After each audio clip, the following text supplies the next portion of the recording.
الحمد لله رب العالمين والصلاة والسلام على سيد الأولين والآخرين سيدنا ونبينا مولانا محمد وعلى آله وصحبه أجمعين اما بعد۔ محترم ناظرین کرام، السلام علیکم ورحمۃ اللہ۔ اللہ تبارک و تعالیٰ کا فضل و احسان ہے کہ آج ہم آقائے نامدار سیدنا محمد الرسول اللہ صلی اللہ علیہ وآلہ وسلم کے عظیم صحابہ کرام میں سے ایک عظیم صحابی حضرت سیدنا عثمان بن عفان ذو النورین رضی اللہ تعالی عنہ کا تذکرہ کرنے والے حضرت ابو سلمہ رضی اللہ تعالیٰ عنہ، ابو سلمہ بشر بن بشیر الاسلمی روایت کرتے ہیں اپنے والد سے، یعنی بشیر الاسلمی سے روایت کرتے ہیں، کہتے ہیں لما قدم المہاجرون المدینہ استنکروا الماء وكان لرجل من بنی غفار عین یقال لها روما۔ جب مہاجرین مکہ سے ہجرت کر کے مدینہ شریف آئے اور ان کے آنے کے بعد معاملہ یہ ہوا کہ ان کو پانی نہیں بن رہا تھا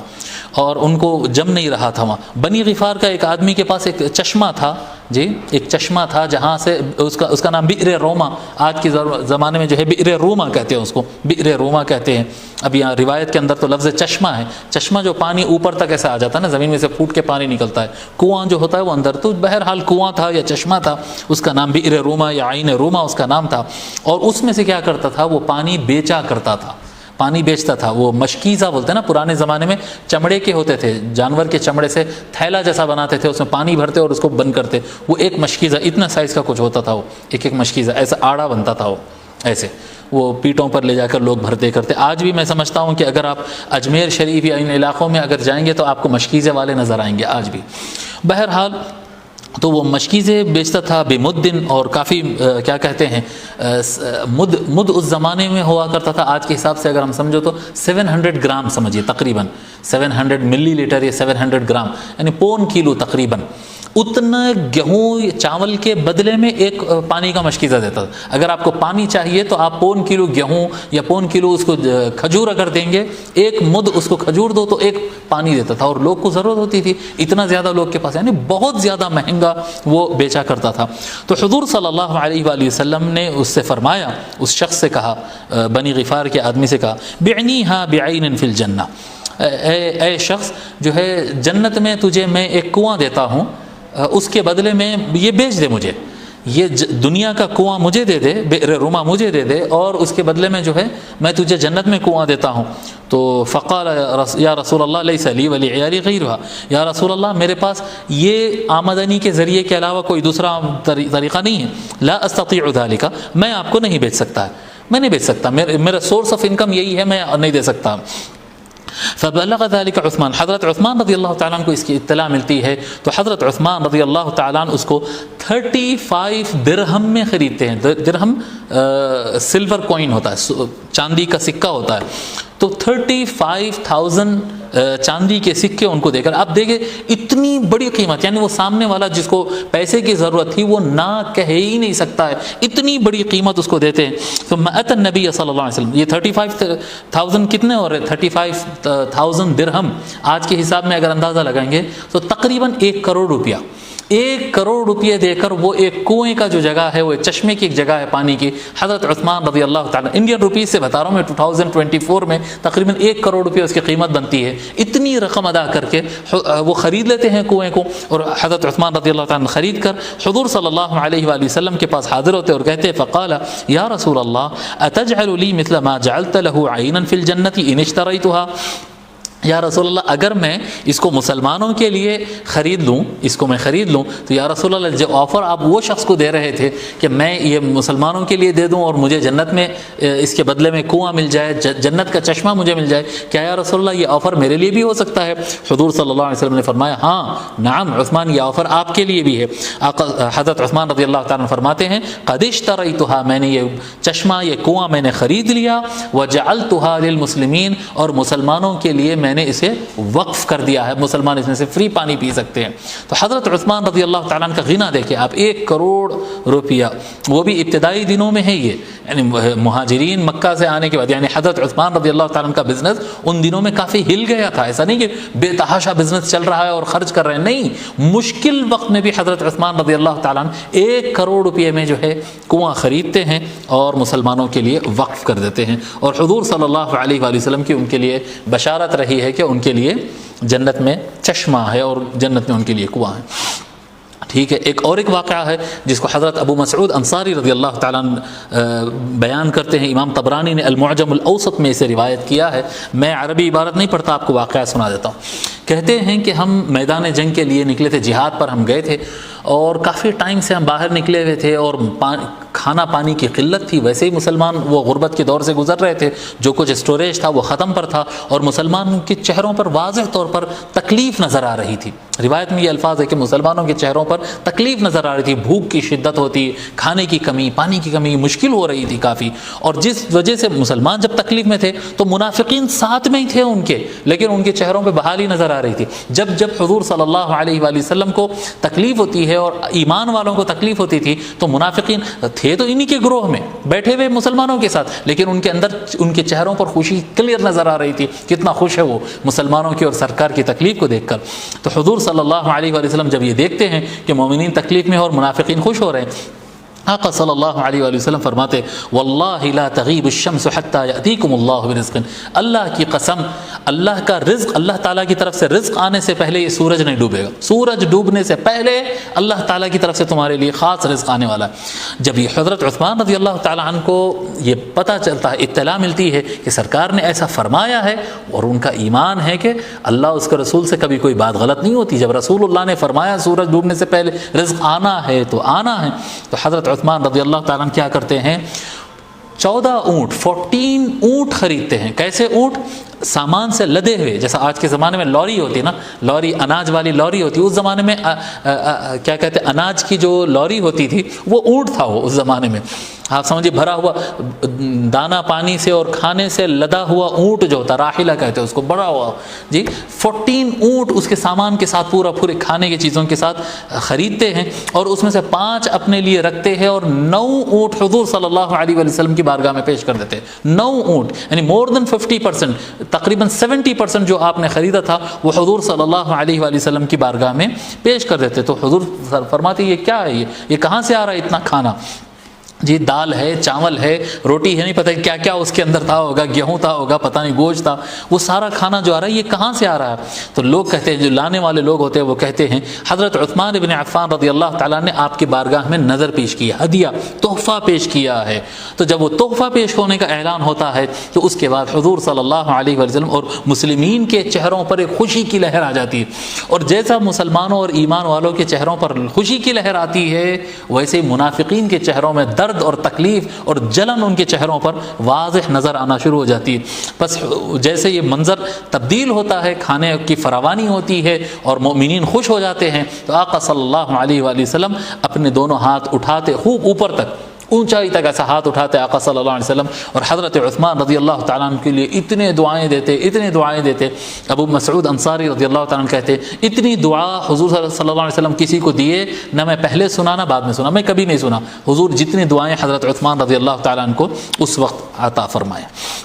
یہ حضرت عثمان رضی اللہ تعالیٰ عنہ کی سخاوت۔ پھر مزید یہ ہے کہ آپ حضرت عثمان رضی اللہ تعالیٰ عنہ اصحاب بیعت الرضوان میں سے ہے۔ بیعت الرضوان، صلح الحدیبیہ کے موقع پر درخت کے نیچے جو ہے اللہ تبارک و تعالی نے اعلان فرمایا، کیا سورۃ الفتح میں اللہ تعالیٰ فرماتا ہے لقد رضی اللہ عن المؤمنین اذ یبایعونک تحت الشجرہ فعلم ما فی قلوبہم فانزل السکینۃ علیہم واثابہم فتحا قریبا۔ تحقیق کہ اللہ تعالیٰ نے مومنین سے راضی ہو گیا۔ دیکھو اللہ تعالیٰ مومنین سے راضی ہونے کا اعلان فرمایا کب؟ اذ یبایعونک تحت الشجرہ، جب وہ سارے مومنین اے محمد صلی اللہ علیہ وسلم آپ کے ہاتھ پر بیعت لے رہے تھے، قسم کھا رہے تھے، آپ کے ہاتھ پر بیعت لے رہے تھے، آپ سے بیعت کر رہے تھے درخت کے نیچے۔ فعلم ما فی قلوبہم، اللہ تبارک و تعالیٰ ان کے دلوں کا حال جان لیا، اللہ تعالیٰ ان کے دلوں میں جو جو ایمان ہے اسے دیکھ لیا جی، اللہ تبارک و تعالیٰ ان کے ایمان کو جان کر فانزل السکینۃ، ان کے ایمان کو جان کر ان سے راضی ہوا، پس ان پر سکینہ نازل فرمایا اور ان کو خوشخبری دیتا ہے کہ عن قریب ایک بڑی فتح حاصل ہوگی۔ اللہ تبارک و تعالیٰ یہ صلح الحدیبیہ کے وقت، یہ تمام صحابہ ہے، یہ تمام مہاجرین اور انصار، یہ صلح الحدیبیہ میں جو لوگ شامل، یہاں تک صحابیت ہے۔ اب ان کے بعد جو لوگ ہیں وہ مسلمان ہیں، وہ سب صحابی وغیرہ، وہ ایک الگ مبحث ہے، میں اس کے اوپر کافی کچھ ریکارڈنگ کروا چکا ہوں اور کافی دلائل میں دے چکا ہوں۔ اب لوگ سن نہیں رہے ہیں اور سمجھ نہیں رہے ہیں اور برا بھلا کہہ رہے ہیں تو میں اس کو کچھ نہیں کہہ سکتا، لیکن وہ دلائل ہے۔ بہرحال یعنی تمام صحابہ کرام رضی اللہ تعالی عنہم جو مخلص تھے، جو اچھے تھے، جو سچے تھے، اللہ تبارک و تعالیٰ ان سے راضی ہونے کو اعلان فرما دیا۔ رضی اللہ عنہم بالتحقیق ہے ان کے لیے۔ اب وہ بعد والوں میں سے کچھ رضی اللہ بھی بنے، کچھ غضب اللہ بنے، ان کا ذکر ہم نہیں کرتے، ٹھیک ہے۔ تو رضی اللہ تبارک و تعالیٰ یہ اعلان فرما دیا۔ اچھا، مسئلہ یہ ہوا کہ جب یہ مہاجرین اور انصار حضور کے ہاتھ پر جس وقت بیعت کر رہے تھے، حضرت عثمان رضی اللہ تعالیٰ عنہ وہاں پر تھے ہی نہیں، وہاں پر حضرت عثمان رضی اللہ تعالیٰ عنہ تھے ہی نہیں، اور یہ بعد میں مخالفین اس کو بڑا مضمون بنائے، مخالفین اس کو بڑا مضمون بنایا۔ اس کا ذکر جو ہے بخاری شریف میں آتا ہے، بولتے کہ حضرت عثمان غنی تو بیعت الرضوان کے خط تھے ہی نہیں، انہوں مطلب بیعت میں انہوں شامل، جن سے اللہ راضی ہوا وہ گروپ میں تو انہوں تھے ہی نہیں جی۔ اس طرح سے مخالفین جو ہوتے ہیں، آج بھی میں سمجھتا ہوں شاید رافضی لوگ ایسا بولتے تو بولتے ہوں گے، میں زیادہ رافضیوں کو سنتا نہیں تو مجھے معلوم نہیں ہے وہ لوگ کیا کہتے ہیں کیا نہیں اس ضمن میں، لیکن اس زمانے کے جو مخالفین تھے، بلوائی وغیرہ جو لوگ تھے، وہ تو اس طرح سے کہتے تھے، اور مصر کی طرف سے بھی کافی لوگ بلوائی آئے تھے، مخالفت کیے تھے۔ بخاری شریف میں آتا ہے، یہ بڑی اہم روایت ہے، یہ روایت آپ حضرات ضرور سنیں، اور یہ بخاری شریف کی روایت ہے، صحیح السند ہے، مضبوط روایت ہے، میں آپ کو سنا رہا ہوں۔ حضرت عثمان ابن موہب روایت کرتے ہیں اور کہتے ہیں کہ مصر سے ایک آدمی آیا جو حج کے نیت سے آیا تھا، مصر کا ایک آدمی تھا اور وہ حج کے لیے آیا تھا، یہ حضور کے زمانے میں نہیں، بعد کے زمانے میں حضرت عثمان رضی اللہ تعالیٰ عنہ کی جب مخالفت کی لہر چل رہی تھی، یا حضرت عثمان غنی شہید ہو گئے تھے، اس وقت کی بات ہے یہ۔ تو مصر سے ایک آدمی آیا اور وہ حج کیا، فرأى قوما جلوسا، وہ دیکھا کہ ایک قوم ہے، جو ہے کافی لوگ ہیں وہ بیٹھے ہوئے ہیں۔ اس نے پوچھا کہ من هؤلاء القوم، یہ کون ہیں یہ لوگ جو بیٹھے ہوئے ہیں؟ حج کے موقع پر دیکھا یہ کون ہے؟ قال هؤلاء قریش، کہتے ہیں کہ انہوں نے بتایا کہ یہ قریش کے لوگ بیٹھے ہوئے ہیں۔ قال فمن الشیخ فیہم، فرمایا ان میں جو وہ بزرگ آدمی ہیں، بڑی عمر کے جو آدمی ہیں وہ کون ہیں؟ قالوا عبداللہ بن عمر، کہا گیا کہ یہ عبداللہ بن عمر ہے۔ شیخ جب کہا جا رہا ہے تو غالباً یہ روایت حضرت عثمان رضی اللہ عنہ کی شہادت کے بعد کہی ہے، تو عبداللہ ابن عمر ہے، یہ صحابی رسول عبداللہ ابن عمر ہے۔ تو وہ آگے بڑھتا ہے اور آ کر پوچھتا ہے، یا ابن عمر انی سائلک عن شیء فحدثنی، میں آپ سے کچھ سوال کرنا چاہتا ہوں۔ وہ شخص جو ہے، مصر میں کافی لہر تھی حضرت عثمان رضی اللہ تعالیٰ عنہ کی مخالفت کی، تو وہ شخص کہتا ہے، اے عبداللہ ابن عمر، میں کچھ چیزیں، کچھ سوالات آپ سے کروں گا، آپ مجھے صحیح صحیح بتائیے کیا بات ہے۔ هل تعلم ان عثمان فر یوم احد، آپ جانتے ہیں یہ بات کہ یعنی آپ تصدیق کریں گے یہ بات کہ جنگ احد کے موقع پہ حضرت عثمان بن عفان جو ہے وہ میدان چھوڑ کر بھاگ گئے تھے جی؟ فرّ یوم احد، یوم احد کے دن میدان چھوڑ کر بھاگ گئے تھے، اس طرح سے یعنی مخالفت میں وہ کہتا ہے۔ تو حضرت عبداللہ بن عمر کہتے ہیں نعم، ہاں میں جانتا ہوں، وہ میدان چھوڑ دیے تھے، میں جانتا ہوں جی۔ پھر اس کے بعد وہ کہتا ہے حل تعلم، یہ مخالف آدمی ہے، یہ کہہ رہا ہے، حضرت عبداللہ بن عمر نے انکار نہیں کیا، بالکل ہاں میدان چھوڑ کر چلے گئے تھے وہ جی، میدان چھوڑ دیے تھے۔ پھر کہتا ہے حل تعلم انہ تغیب عن بدر ولم یشہد، کیا آپ جانتے ہیں کہ وہ جنگ بدر میں حضرت عثمان شریک ہی نہیں ہوئے؟ عثمان جنگ بدر میں شریک ہی نہیں ہوئے، اس سے غیر حاضر رہ گئے۔ قال نعم، عبداللہ بن عمر کہتے ہیں ہاں میں جانتا ہوں۔ قال جی، پھر اس کے بعد کہتا ہے اللہ اکبر، وہ آدمی کہتا ہے اللہ اکبر، یوم احد تغیب عن بدر، قال نعم، قال ہاں۔ پھر وہ شخص کہتا ہے تعلم انہ تغیب عن بیعت الرضوان فلم یشہدها، وہ شخص کہتا ہے آپ جانتے ہیں کہ وہ بیعت رضوان، صلح الحدیبیہ کے وقت جب حضور بیعت لے رہے تھے جن سے اللہ راضی ہوا، اس بیعت میں بھی انہوں غیر حاضر تھے؟ قال نعم، عبداللہ ابن عمر کہتے ہیں ہاں اس دن بھی وہ نہیں تھے۔ قال اللہ اکبر، وہ شخص کہتے ہیں اللہ اکبر، دیکھو احد میں بھی نہیں تھے، بدر میں بھی نہیں تھے، احد میں تو میدان چھوڑ کے نکل گئے تھے اور فرار ہو گئے تھے، اور کیا کہتے ہیں صلح حدیبیہ کے دن بھی حاضر نہیں تھے۔ قال ابن عمر، عبداللہ ابن عمر رضی اللہ عنہ کہتے ہیں، ایک منٹ، تعال ابین لک، اب میں تیرے کو وضاحت کرتا ہوں، سن۔ اما فرارہ یوم احد فاشهد ان اللہ عفا عنہ وغفر له، فرماتے ہیں اب رہا میدان احد سے ان کا نکل جانا، میدان احد چھوڑ کر روانہ ہو جانا، جی فرار کا لفظ استعمال ہے، یعنی میدان نہیں لڑ پائے، ہمت نہیں کر پائے، نکل کے چلے گئے، جی میدان چھوڑ کر حضور صلی اللہ علیہ وسلم تنہا چھوڑ کر چلے گئے۔ گناہ بہت بڑا ہے، اس سے انکار نہیں ہے، بہت بڑی غلطی ہوئی، لیکن میں گواہی دیتا ہوں کہ اللہ تعالیٰ نے ان کی مغفرت فرما دیا۔ اب یہاں پر آیت ذکر نہیں ہے، لیکن وہ آیت میں سنا رہا ہوں، کیونکہ آج کل یہ بہت زیادہ یہ مسئلے کو اٹھایا گیا کہ حضرت عثمان غنی میدان احد سے فرار ہو گئے، ایک کیا کہتے ہیں کان گونجنے لگے، اتنا حضرت عثمان رضی اللہ تعالیٰ عنہ کے بارے میں کہا جا رہا۔ لیکن لوگوں کو چاہیے کہ پہلے اپنے گناہوں کے بارے میں سوچیں جس کی معافی کی کوئی گارنٹی نہیں ہے، اور بات کرنے لگ رہے ہیں حضرت عثمان بن عفان رضی اللہ تعالیٰ عنہ سے متعلق، جن کی براءت، جن کی مغفرت اور اللہ تعالیٰ نے ان کو معاف کر دیا، اس بات کا اعلان قرآن میں آ گیا ہے۔ حضرت عثمان رضی اللہ تعالیٰ عنہ کو اللہ تعالیٰ نے معاف کر دیا ہے، اس کا قرآن میں ذکر آ گیا ہے، اس کے باوجود اس غلطی کو دہرا رہے ہیں تم۔ شرم آنا چاہیے لوگ کو جو حضرت عثمان بن عفان رضی اللہ تعالیٰ عنہ کے خلاف زبان درازی کر رہے ہیں اور کہہ رہے ہیں کہ میدان احد چھوڑ کر بھاگ گئے، یہ کہنے والوں کو شرم آنا چاہیے۔ اللہ نے اعلان فرما دیا ہے قرآن کریم میں، سورہ آل عمران کی آیت نمبر 155 میں اللہ تبارک و تعالیٰ فرماتا ہے، ان الذین تولوا منکم یوم التقى الجمعان انما استزلهم الشیطان ببعض ما كسبوا ولقد عفى الله عنهم ان اللہ غفور حلیم۔ اللہ تعالیٰ فرماتا ہے بے شک تم میں سے جو لوگ جب دو جماعتیں جب ٹکرائی تھی، الجمعان، دو مجمع جب آپس میں ٹکرائے تھے، مسلمانوں کے اور کافروں کے لشکر جب آپس میں ٹکرائے تھے، اس دن جو لوگ فرار ہو گئے تھے، پیٹ بتا کر نکل پڑے تھے، انما استزلهم الشیطان ببعض ما كسبوا، ان کی بعض غلطیوں کی وجہ سے شیطان نے ان کو بھٹکا دیا، وَلَقَدْ عَفَى اللَّهُ عَنْهُمْ، اور تحقیق کہ اللہ تعالیٰ نے ان کی اس غلطی کو معاف فرما دیا۔ اتنے کلیئر الفاظ میں حضرت عثمان بن عفان رضی اللہ تعالیٰ، اور وہ اکیلے نہیں تھے، اور بھی کئی صحابہ تھے جو میدان چھوڑ دیے تھے اس وقت، تو اللہ تبارک و تعالی ان کی اس غلطی کی معافی کا اعلان کر دیا ہے قرآن میں، اور فرمایا ان اللہ غفور حلیم، بے شک اللہ تبارک و تعالی مغفرت فرمانے والا، بردبار حلم اور بردباری اختیار کر فرمانے والا ہے۔ وَلَقَدْ عَفَى اللَّهُ عَنْهُمْ، عَفَى اللَّهُ عَنْهُمْ نہیں، وَلَقَدْ عَفَى اللَّهُ عَنْهُمْ، تحقیق کہ اللہ نے معاف فرما دیا۔ حضرت عبداللہ بن عمر رضی اللہ تعالیٰ ان کو اس شخص سے کہتے ہیں کہ اے شخص تو اس گناہ کو بار بار یاد کر رہا ہے جس کا اعلان اللہ تعالیٰ نے جس کی مغفرت کا اللہ تعالیٰ نے قرآن میں اعلان فرما دیا ہے، جی فاشهد ان اللہ عفا عنہ وغفر عنہ۔ اب اس کے بعد کسی کے اندر یہ اللہ نے جب فیصلہ کر دیا ہے، اب کوئی شخص کی ہمت نہیں ہونا چاہیے کہ وہ اپنی زبان سے کہے کہ عثمان بن عفان سے یہ گناہ نہیں، اللہ معاف کر دیا، نہ ہم میں سے کسی کو یہ حق حاصل نہیں ہے کہ ان کا اس مسئلے میں محاسبہ کرے یا نہیں ہو سکتا ہے، اللہ نے معافی کا اعلان فرما دیا۔ ٹھیک ہے، پھر آگے فرماتے ہو اما تغیبہ عن بدر، اب رہا ان کا جنگ بدر میں غیر حاضر رہنا، فإنه كانت تحته بنت رسول اللہ صلی اللہ علیہ وآلہ وسلم وكانت مریضہ، اور تو اس وقت کیا ہے حضور صلی اللہ علیہ وآلہ وسلم کی بیٹی سیدہ رقیہ رضی اللہ تعالی عنہ، آقا صلی اللہ علیہ وسلم کی شہزادی جو ہے رقیہ رضی اللہ تعالی عنہ، ان کے نکاح میں تھی اور وہ بہت زیادہ بیمار تھی، حضور صلی اللہ علیہ وآلہ وسلم کی اجازت سے حضرت عثمان رضی اللہ تعالیٰ رکے تھے۔ حضور صلی اللہ علیہ وسلم نے حکم فرمایا تھا کہ بیٹی اپنی وائف کی عیادت میں رہو، ان کی ذمہ داری، بہت کریٹیکل سچویشن تھی، جنگ بدر کے فوری بعد آپ کا وصال بھی ہوگا، یعنی بالکل سکرات اور آخری ٹائم جو تھا اس میں تھا۔ حضور صلی اللہ علیہ وآلہ وسلم نے حکم فرمایا تھا کہ اے عثمان میری بیٹی کا خیال رکھنا، اپنی بیوی کا خیال رکھنا، تم کو میدان میں آنے کی ضرورت نہیں ہے۔ پھر آگے فرمایا آقا صلی اللہ علیہ وآلہ وسلم جی وكانت مريضة فقال له رسول الله صلى الله عليه وسلم ان لك اجر رجل ممن شهد بدرا وسهمه، اے عثمان، حضور صلی اللہ علیہ وسلم کیا فرما رہے،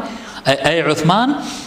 تو عیادت پر رہ، اپنی بیوی کی عیادت پر رہ، بے شک جو لوگ میدان بدر میں شریک ہوئے ہیں ان کو جتنا ثواب ملے گا اتنا ہی ثواب جنگ میں شریک ہونے کا اے عثمان تم کو ملے گا، وَسَهْمَهُ، اور جنگ میں جیتنے پر جو مال غنیمت ملتا ہے جیسا مجاہدین کو حصہ ملتا ہے، اے عثمان آپ کو بھی برابر اس میں سے حصہ ملے گا۔ دیکھو حضور صلی اللہ علیہ وآلہ وسلم ثواب کا بھی اعلان فرما رہے ہیں اور حصے کا بھی اعلان فرما رہے ہیں، اور مخالفین کے زبان پر یہ ہے کہ ان جنگ بدر میں شریک نہیں ہوئے، جنگ احد کے بارے میں اللہ معافی کا اعلان فرما دیا، جنگ بدر کے بارے میں حضور صلی اللہ علیہ وآلہ وسلم ان کا حصہ اور ان کے ثواب کی گارنٹی عطا فرما دیے، اور ان کو حصہ عطا فرمائے، مجاہدین کو جیسا حصہ عطا فرمائے۔ اما تغیبہ عن بیعۃ الرضوان، اب رہا ان کے صلح الحدیبیہ کے موقع پر غیر حاضر رہنا، وہ کیا تھا؟ فلو كان احد اعز ببطن مکہ من عثمان لبعثه مکانہ، فرماتے ہیں عبداللہ ابن عمر کہ اگر حضرت عثمان رضی اللہ تعالیٰ عنہ سے زیادہ انفلوئنس مکہ میں اگر کوئی اور شخص رکھتا تھا تو حضور اس کو بھیجتے تھے۔ کہاں تھے حضرت عثمان رضی اللہ تعالیٰ عنہ؟ صلح الحدیبیہ کے موقع پر، یہ بارڈر پر حدیبیہ کے مقام پر پورے مسلمان حضور صلی اللہ علیہ وسلم کی قیادت میں کھڑے ہیں، کفار کے بھی جو ہے نمائندے یہاں پر کھڑے ہوئے، بارڈر پر ان کو روکایا ہے، اور بات چیت کے لیے حضور صلی اللہ علیہ وسلم حضرت عثمان رضی اللہ تعالیٰ عنہ کو مکہ کے اندر بھیجے تاکہ سرداروں سے بات کر کے as a ambassador, as a سفیر بنا کر، اپنا نمائندہ بنا کر بھیجے۔ تو حضور کی ڈیوٹی پر تھے، حضور کے حکم سے حضور کی ڈیوٹی پر تھے، اور کہتے ہیں کہ حضرت عثمان سے زیادہ اگر انفلوئنس والا، جی طاقت رکھنے والا مکہ کے اندر کوئی اور آدمی ہوتا تو ان کو بھیجتے، لیکن حضرت عثمان رضی اللہ تعالیٰ کی سب سے زیادہ، کیونکہ حضرت عثمان رضی اللہ تعالیٰ نمبر ایک پیسے والے، حضرت عثمان رضی اللہ تعالیٰ بہت بردبار ہے، ان کو جلدی غصہ نہیں آتا، اور فائٹر مزاج کے آدمی نہیں ہے، اگر کوئی جنگجو آدمی جاتا تو پھر وہ سامنے سے بھی تلوار کھینچتی اور بات چیت نہیں ہوتی، پھر فائٹ ہوتی۔ حضرت عثمان رضی اللہ تعالیٰ اس کے لیے شہرت نہیں رکھتے تھے، بردباری حلم کی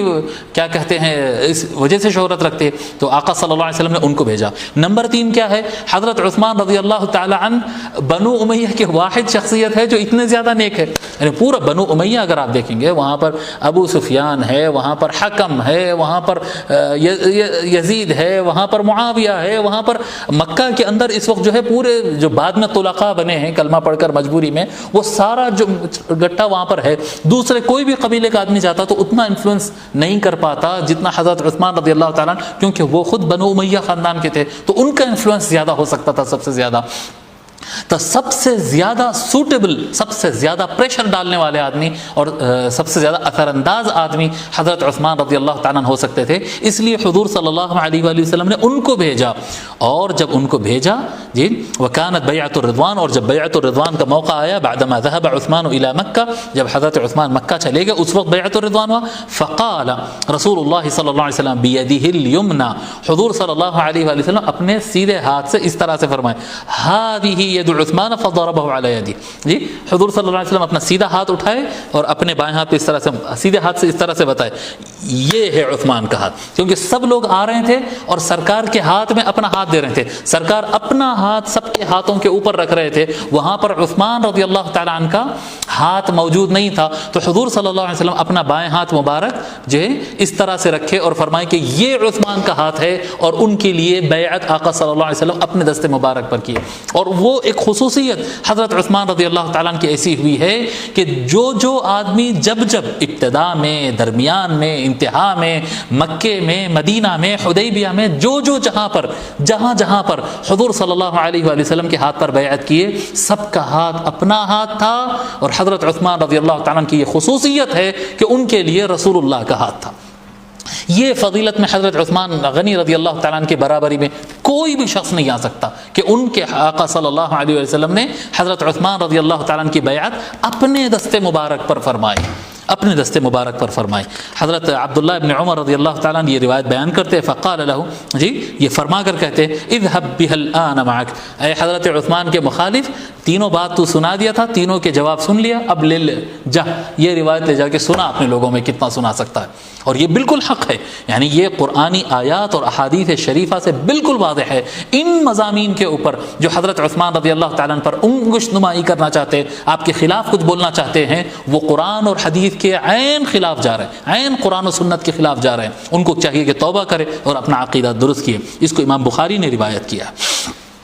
ٹھیک ہے. اور پھر اللہ تبارک و تعالیٰ نے فرما دیا ہے، اعلان فرما دیا سورہ فتح میں، ان الذین یبایعونک انما یبایعون اللہ ید اللہ فوق ایدیہم. جی اللہ کا، بے شک جو آپ سے بیعت کر رہے ہیں بے شک وہ اللہ سے بیعت کر رہے ہیں، اللہ کا ہاتھ ان کے ہاتھوں پر ہے. رکھ رہے ہیں حضور صلی اللہ علیہ وسلم حضرت عثمان کے ہاتھ پر اور دیگر صحابہ کے ہاتھوں پر، سرکار رکھ رہے ہیں اپنا دست مبارک، اور اللہ فرما رہا ہے ید اللہ فوق ایدیہم، ان کے ہاتھوں پر تو اللہ کا ہاتھ ہے، اللہ کا ہاتھ ہے. حضرت سیدنا عثمان بن عفان رضی اللہ تعالی عنہ کے ہاتھ پر اللہ کا ہاتھ ہے. بہرحال اور ایک یعنی بڑا اہم واقعہ آپ کی زندگی کا اس طرح سے ہے کہ غزوہ تبوک، غزوۃ العسرہ بھی کہتے ہیں اس کو. حضور صلی اللہ علیہ وآلہ وسلم جیش العسرہ تیار کر رہے تھے، جنگ عسرہ کے لیے. عسرہ تو نام بعد میں پڑ گیا، جنگ تبوک کے لیے 9 ہجری میں سرکار کے وصال سے 1 سال پہلے کے 1.5 سال پہلے کے یہ واقعہ ہے کہ جب لشکر کو تیار کر رہے تھے تبوک کی طرف جانے کے لیے، بہت بڑے لشکر کی ضرورت تھی، روم سے ٹکرانا تھا، بہت بڑی تیاری تھی. تو جب تبوک کے لیے لوگ کو تیار کر رہے تھے، جنگوں پہ جنگ، جنگ پہ جنگ، جنگ پہ جنگ، یعنی بجٹ اتنا تھا نہیں، مالیہ تھا نہیں، اور لشکر بہت بڑا تیار کرنا تھا، تو انتظامات کرنے کے لیے کافی دشواری ہو رہی تھی. تو آقا صلی اللہ علیہ وسلم، اس لیے اس کو نام جیش العسرہ، عسرہ جو ہے مشکل وقت کو کہتے ہیں. ان مع العسر یسرا ہے نا سورہ الم نشرح میں، جی ہر تنگی کے بعد آسانی ہے، ہر مشکل کے بعد آسانی ہے. عسر کہتے ہیں مشکل وقت. جی جیش العسرہ، تنگی کے وقت کا لشکر، جب بہت چیزیں یعنی بجٹ کی بڑی کمی تھی، خزانے خالی تھے اور لشکر بہت بڑا تیار کرنا تھا. جب وہ لشکر تیار کیا جا رہا تھا تو روایت میں آتا ہے کہ آقا صلی اللہ علیہ وسلم، امام بخاری نے روایت فرمایا کہ آقا صلی اللہ علیہ وسلم نے فرمایا من جہز جیش العسرۃ فلہ الجنہ. یعنی ایک ایسے سچویشن میں جب کافی ٹف ٹائم تھا، آقا صلی اللہ علیہ وسلم نے اعلان فرمایا جو جیش العسرہ، یہ لشکر کو جو تیار کرے گا اس کے لیے جنت کی گارنٹی ہے. آقا صلی اللہ علیہ وسلم نے اعلان فرمایا. جیسا حضور صلی اللہ علیہ وسلم اعلان فرمائے تو کئی صحابہ کرام، حضرت ابو بکر صدیق رضی اللہ تعالیٰ عنہ بھی آگے بڑھے، ان کے پاس جو تھا وہ لا کر پیش کیے. حضرت عمر رضی اللہ تعالیٰ عنہ بھی جو لا کر ان کے پاس تھا وہ پیش کیے. عبد الرحمن ابن عوف بھی جو ان کے پاس جو پیش کر سکتے تھے، ابو عقیل، عاصم الانصاری وغیرہ، ہم کثیر صحابہ ہے جس سے جو ہو سکتا تھا وہ لا کر پیش کیے. لیکن ان سب کا پیش کرنا بھی کچھ تھا، وہ خود بھی تو مالدار نہیں تھے، وہ کہاں سے زیادہ پیش کر سکتے تھے. کسی قدر حضرت عبد الرحمن ابن عوف رضی اللہ تعالیٰ عنہ کا عطیہ اور سیدنا ابو بکر رضی اللہ تعالیٰ عنہ کا عطیہ کسی قدر بڑا تھا، لیکن باقی افراد کے عطیے تو چھوٹے چھوٹے تھے، اور وہ سب ملا کر بھی اس سے لشکر کا کوئی خاطر خواہ فائدہ نہیں، لیکن جس سے جو ہو سکتا تھا وہ کر رہے تھے. ان دن اس وقت میں حضرت عبد الرحمن ابن خباب روایت کرتے ہیں، شہدت النبی صلی اللہ علیہ وآلہ وسلم وهو يحث على جيش العسرہ، کہتے ہیں کہ میں اس وقت حاضر تھا جب حضور صلی اللہ علیہ وسلم لوگوں کو ابھار رہے تھے جیش العسرہ. جی عسرہ کے لشکر کو تیار کرنے کے لیے حضور سرکار لوگوں کو ابھار رہے تھے کہ کون آگے بڑھے گا اور لشکر کو تیار کرے گا، اس کے لیے جنت کی گارنٹی ہے. فقام عثمان بن عفان، حضرت عثمان بن عفان رضی اللہ تعالیٰ اٹھ کھڑے ہوئے اور کہنے لگے یا رسول اللہ علی 100 بعیر باحلاسها واقتابها فی سبیل اللہ. یا رسول اللہ میری ذمہ داری ہے 100 اونٹ، اس کے پورے کجاوا، لگام وغیرہ جو اس کی ضرورتیں ہوتی، وہ تمام چیزوں کے ساتھ 100 اونٹوں کی ذمہ داری میں، جی پورے اس کے جو اس زمانے کے ایسیسریز ہوتے تھے، اڑانا بٹھانا لگام وغیرہ، یہ سارے چیزوں کے ساتھ پوری تیاری کے ساتھ 100 اونٹ کی میں ذمہ داری لیتا ہوں، اللہ کی بارگاہ میں اللہ کی راہ میں یہ پیش کرتا ہوں. آقا صلی اللہ علیہ وسلم ثم حض علی الجیش،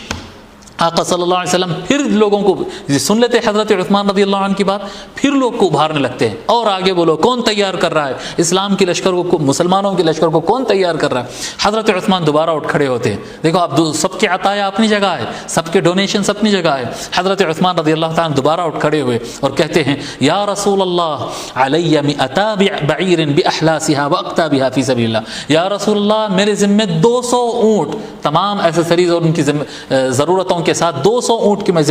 ذمہ داری لیتا ہوں یا رسول اللہ. پھر آقا صلی اللہ علیہ وسلم سن لیتے ہیں، پھر اس کے بعد پھر لوگ کو ابھارنے لگتے ہیں کہ کون آگے بڑھے گا، کون کام کرے گا، جیش لشکر کو کون تیار کرے گا. آقا حضرت عثمان رضی اللہ تعالیٰ تیسری مرتبہ اٹھ کھڑے ہوتے، کہتے یا رسول اللہ علی 300 بعیر باحلاسها واقتابها. یا رسول اللہ 300 اونٹوں کی ذمہ داری لیتا ہوں، ساری ضرورتوں کے ساتھ میں اللہ کی راہ میں پیش کرنے کے لیے تیار ہوں. عبد الرحمن بن خباب رضی اللہ تعالیٰ عنہ کہتے ہیں فَأَنَا رَأَيْتُ رَسُولَ اللَّهِ يَنزِلُ عَنِ الْمِنْبَرِ وَهُوَ يَقُولُ، میں نے دیکھا آقا صلی اللہ علیہ وآلہ وسلم کو جب وہ ممبر سے اتر رہے تھے، ممبر پر کھڑے ہو کر آقا صلی اللہ علیہ وسلم فرما رہے تھے نا، ممبر سے اترتے وقت حضور صلی اللہ علیہ وسلم فرما رہے تھے ما علی عثمان ما عمل بعد هذه، ما علی عثمان ما عمل بعد هذه، آج کے بعد عثمان جو بھی عمل کرے گا انشاءاللہ تعالی وہ اس کو نقصان نہیں پہنچائے گا۔ اتنا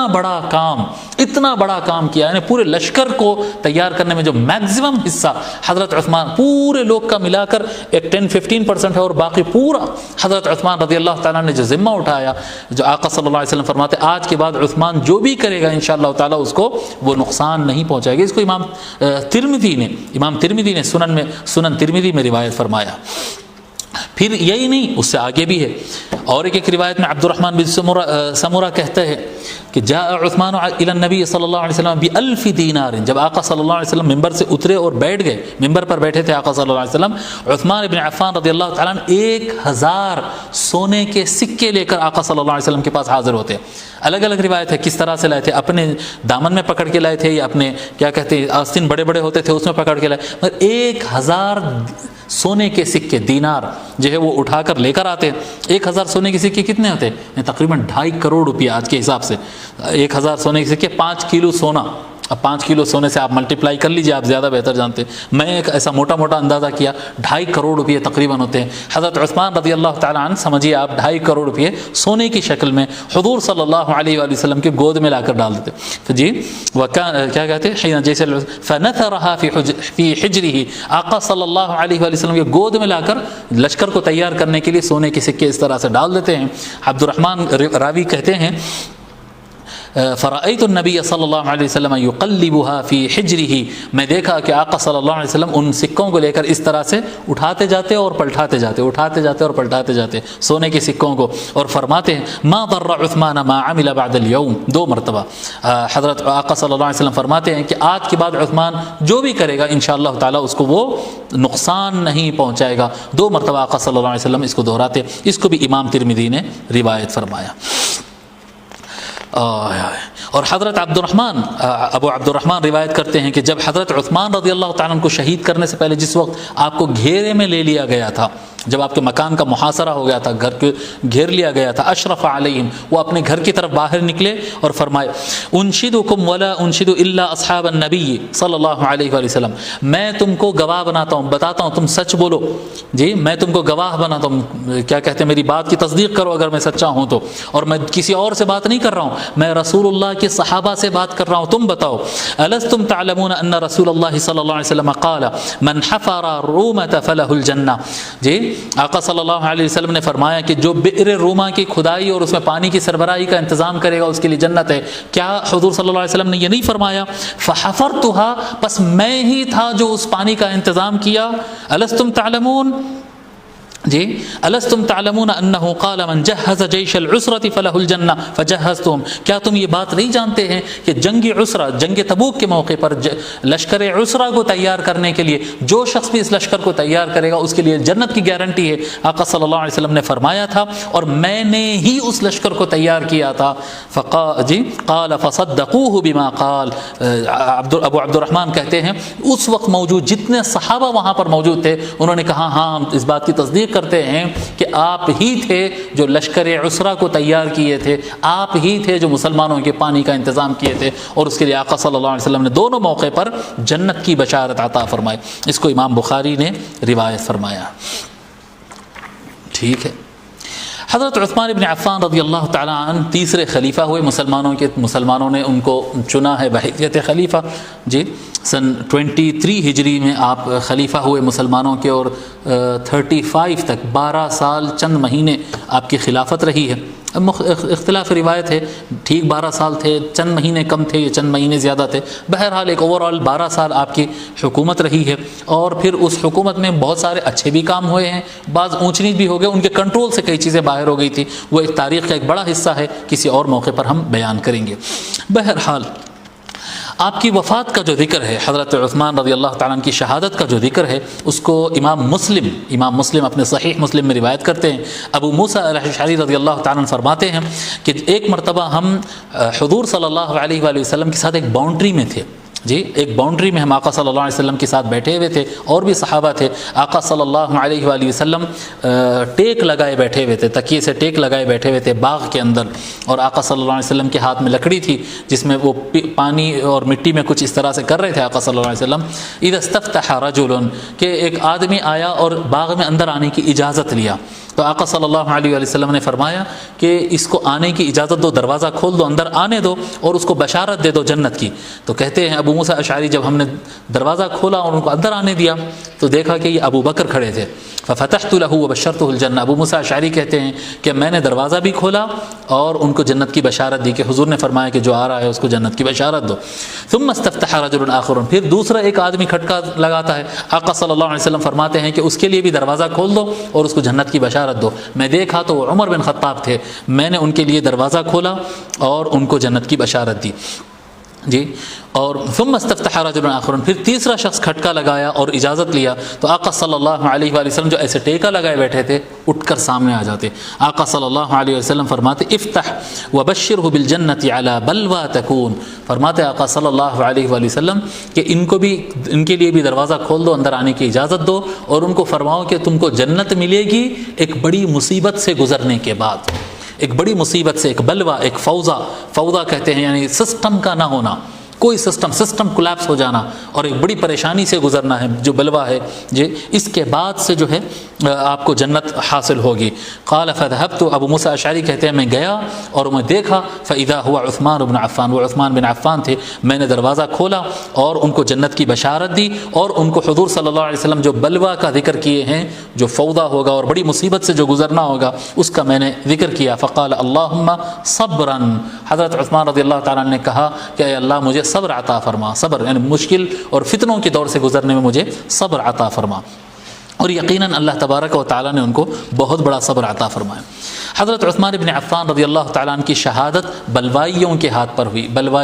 بلوائی لوگ تھے، یعنی ایک تو صحابہ کرام رضی اللہ تعالیٰ عنہ کا ایک بڑا طبقہ تھا مہاجرین و انصار کا، جو آپ کے حکومت سے استعفیٰ مانگ رہے تھے اور انہوں نے سسٹم کی مخالفت کی ہے اور خلافت سے استعفیٰ دینے کے لیے مطالبہ کیا بڑی شدید، لیکن آپ کو قتل صحابہ نے نہیں کیا. صحابہ کرام رضی اللہ عنہم اہل البیت اور ان کے بعد صحابہ کرام نہ مہاجرین نہ انصار ان میں سے کسی نے بھی قتل نہیں کیا. وہ بلوائی لوگ الگ تھے اور ان کے پیچھے جس کا ہاتھ تھا وہ انشاءاللہ محرم آئے گا تو پھر بتاؤں گا کس نے کیا کیا. جی ابھی تو میں صرف اتنا ہی بتا رہا ہوں کہ یہ بات واضح رکھ لو کہ حضرت عثمان رضی اللہ تعالیٰ عنہ کے قاتل نہ اہل بیت میں سے کوئی شخص تھا، جیسا کہ یہ کیا کہتے ہیں معاویہ کے لوگ نے بات کو پھیلایا، معاویہ اور اس کے ساتھیوں نے بات پھیلایا تھا کہ علی اور اس کے ساتھی نے قتل کیا ہے. یہ جھوٹا الزام تھا مولا علی علیہ السلام کی طرف، اور ساری مؤرخین اور محققین اسلام نے بتا دیا کہ مولا علی علیہ السلام جو ہے اور اہل البیت اس سے بالکل بری تھے. اور جتنے نام یہ لیتے ہیں ان میں سے ہر ایک شخص کے بارے میں ثابت ہے کہ ان کی شہادت کے وقت ان میں سے کوئی موجود ہی نہیں تھا وہاں پر. یہ معاویہ بن ابی سفیان اور اس کے لوگوں نے اس طرح سے بات کو پھیلایا تھا. بہرحال وہ ایک الگ چیپٹر ہے. اور دیگر ان سے ہٹ کر بھی کوئی صحابی نہ مہاجرین میں سے نہ انصار میں سے کوئی صحابی بھی حضرت عثمان رضی اللہ تعالیٰ عنہ کے قتل میں شامل نہیں تھے. یہ کلمہ پڑھنے والے ہی لوگ تھے، بلوائی لوگ تھے جو انہوں نے کیا تھا. اور وہ بلوائیوں کے پیچھے کس کا ہاتھ تھا وہ انشاءاللہ تعالیٰ میں آگے کسی موقع پر انشاءاللہ تعالیٰ بتاؤں گا. بہرحال آپ کی شہادت اس وقت سن 35 ہجری کو آپ شہید ہوتے ہیں. حضرت عبداللہ ابن عمر رضی اللہ تعالیٰ روایت فرماتے ہیں کہ ان عثمان اصبح فحدث، ایک مرتبہ حضرت عثمان رضی اللہ تعالیٰ جب صبح جاگے تو انہوں نے روایت کی اور کہا انی رأیت النبی صلی اللہ علیہ وسلم فی المنام اللیلہ، کہ آج رات میں آقا صلی اللہ علیہ وآلہ وسلم کے دیدار سے مشرف ہوا، خواب میں سرکار کو دیکھا اور سرکار یہ فرما رہے تھے یا عثمان افطر عندنا، اے عثمان آج افطار ہمارے یہاں کرنا، اے عثمان آج افطار ہمارے یہاں کرنا. فاصبح عثمان صائما، کہتے ہیں کہ اس دن جب یہ خواب دیکھ کر اٹھے حضرت عثمان رضی اللہ تعالیٰ تو انہوں نے روزہ رکھ لیا تھا اس روز، اور اسی روز آپ کو شہید کر دیا گیا. حالت روزہ میں آپ کو شہید کیا گیا. انا للہ و انا الیہ راجعون. اور یہ روایت درجہ صحیح میں صحیح السند روایت ہے. اس کو امام حاکم نے المستدرک میں روایت کیا.